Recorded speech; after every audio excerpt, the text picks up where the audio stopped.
রাতের জন্য কি রান্না করব সেটাই তোমাদের সাথে একটু শেয়ার করব। হ্যালো ফ্রেন্ড, আসসালামু আলাইকুম, সবাই কেমন আছো? আজকে একদম সিম্পল খাবার রান্না করব। তো প্রথমে এখানে আমি ডালটা ভালো করে রান্না করে নিয়েছি। সবসময় যদি ফুল ভিডিও দিই ডালের, তাহলে তোমরা আমাকে বকাবকি করবা, সেজন্য একদম ডাল হয়ে গেছে, তারপরে একটুখানি ভিডিও করলাম।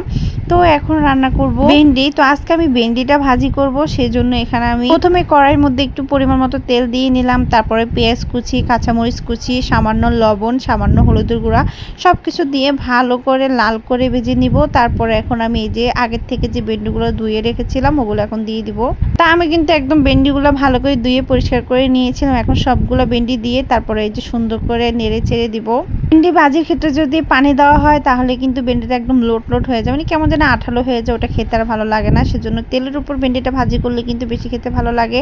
আর আগে থেকে যদি পানিটা ভালো করে ঝরানো হয় তাহলে কিন্তু আরো বেশি সুন্দর হয়। যাই হোক, এখন আমি একদম অল্প আগুনে সুন্দর করে ভেন্ডিটা রান্না করে নিব। আর ভেন্ডি রান্না হতে থাকুক, আর এদিকে আমি কি করলাম সেটা তোমাদেরকে দেখাই। এখানে আমি জীবনে প্রথমবার কচুর মুখী ভর্তা করবো। এটাকে আমরা ছড়া বলি, অনেকে কচুর মুখী বলে। যাই হোক, যে যাই বলুক, আমরা মানে প্রথমবার আমি এটা ভর্তা করবো, আর সেটাই তোমাদেরকে দেখাচ্ছি। আমি এই ছড়াটাকে ভালো করে ভাতের মধ্যে সিদ্ধ বসাই দিছি, কারণ আমার হাতে একদম টাইম ছিল না, সেজন্য আমি ভাতের মধ্যে এটা সিদ্ধ করে নিয়েছিলাম। এটার মধ্যে কিন্তু ভাতও লেগে আছে। তো আমি জানি না এই ভর্তাটা কেমন হবে, কারণ আমি কিন্তু জীবনে ফার্স্ট টাইম এই জিনিসটা করছি। এখানে আমি এই যে কচুর মুখীগুলা সুন্দর করে সবগুলা ছাড়িয়ে নিচ্ছিলাম। তবে একটা এই যে দেখো, এটা কিন্তু একদম নষ্ট, মানে এটা উপর দিয়ে বোঝাই যাচ্ছে না, কিন্তু ভিতরে এটা একদম এত বেশি শক্ত, এটা নেওয়া যাবে না। তো সেজন্য আমি এটা ফালাই দিছি। ছেড়েছিলাম যে 3টা দিয়ে ভর্তা করি, কিন্তু এখন একটা যেহেতু নষ্ট, তো 2টা দিয়ে করতে হবে। যাই হোক, তো আমার এগুলা কিন্তু একদম ছোলা হয়ে গেছে। তো এখন আমি একটা বাটির মধ্যে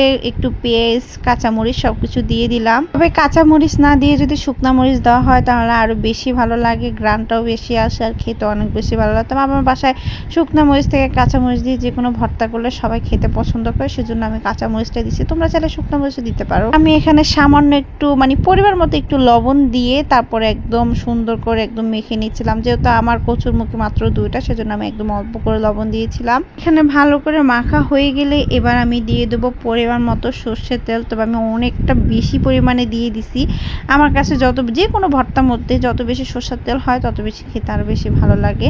যাই হোক, দেখো এখন আমি সুন্দর করে সব মিশিয়ে নিব, তারপরে রেডি আমার ভর্তাটা। তা মানে বানানোর আগ পর্যন্ত আমি জানতাম না যে ভর্তাটা কেমন হবে। দেখো, আমি কিন্তু অনেক মন দিয়ে ভর্তাটা বানাচ্ছি, কারণ আমি জীবনে যেহেতু ফার্স্ট টাইম এই জিনিসটা বানাচ্ছি, এটা খেতে কেমন হবে সেটার ধারণা আমার ছিল না।